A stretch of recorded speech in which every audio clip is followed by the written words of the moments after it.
All right, so in this video, I'm going to show you how to convert a PNG file into an SVG file and show you how simple this can be. And I'm going to use a very simple 3-color graphic. So a lot of it is going to depend on what you start with. So if you're starting with a really complex photograph, or in this case, I'm going to start with a graphic. So I'm going to use a logo that I'm just going to search Google for, which is Masters. I have a t-shirt that I got from a Masters tournament that's kind of faded and I want a new one, but the only way you can get a Masters t-shirt is to go to the Masters. So here I am, I found the Masters, I search Masters, it comes up, I'm looking for images. So I can go to images here. This one looks really good, that's what I'm looking for. I'm gonna click on that and it's gonna come up, and this one's pretty nice because it's 512 by 512. You know, I looked to see it is, you know, the official Masters logo and the font, you know, everything looks pretty good. So all I have to do is right click on this and click save image as. You can also copy it, but I always save it as. And in this case, I'm actually saving it as a PNG file. So I've already saved it once, a couple times, so I'm not going to save it again, but I'll just save it. I'm going to hit cancel. So I already have that saved and downloaded. Now, there are free sites where you can convert this, but it doesn't give you the results. At least it doesn't give me the results I'm looking for. I like to have a little bit more control over what I'm doing. So I use Adobe Illustrator. So I have a subscription to the Creative Suite. So I have Photoshop and Illustrator. Sometimes, depending on the image, I may go into Photoshop. This example, and I'll show you the example of that later, but this example, I'm going right to Illustrator because all I want to do is trace this image. It's a good image to start with. So I'm going to create a new file. And I've set up a template that I use, which is a 12 by 12 print. So that's my size. I always kind of work with 12 by 12 images, and that lets me resize it accordingly. If I want to go to raster effects, you can see I've got a 300 dots per inch or points per inch. So I'm just going to click create. It's going to give me a blank file that I can start with.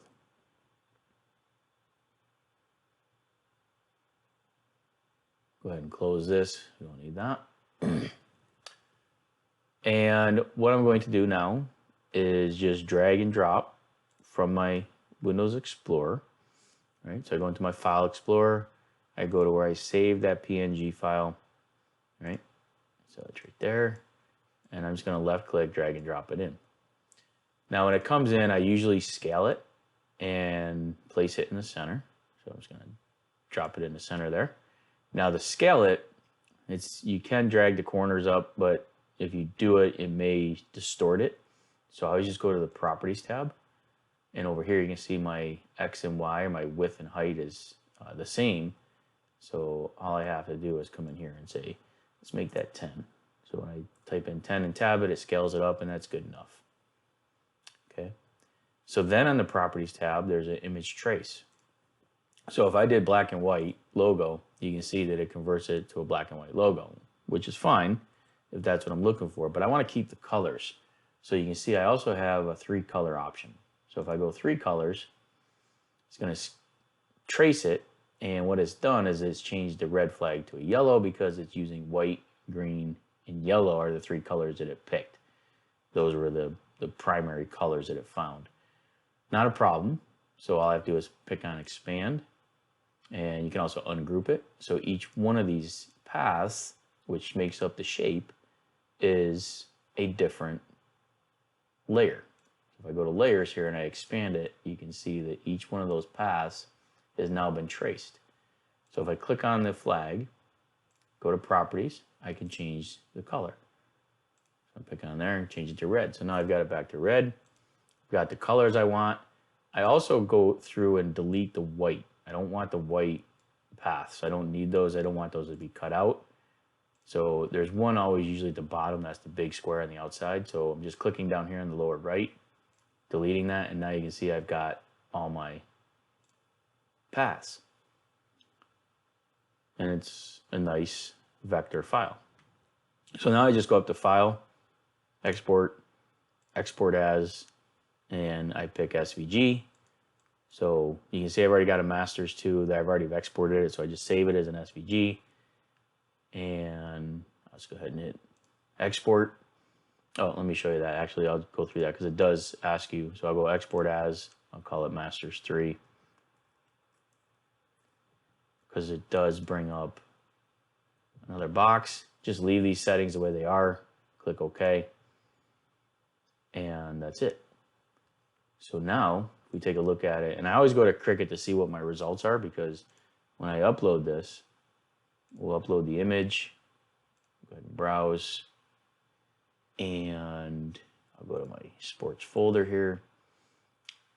Here's my SVG. So we'll click OK or open. And you can see now it's already a cut image. We'll upload that. We'll add that to our canvas.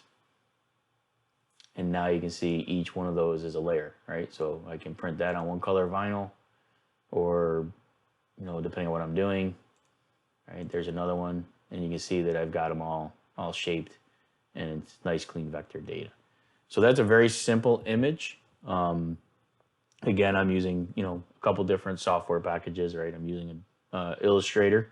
In this case, I'll show you an example of what detail, when I got to clean up some detail, I use Photoshop.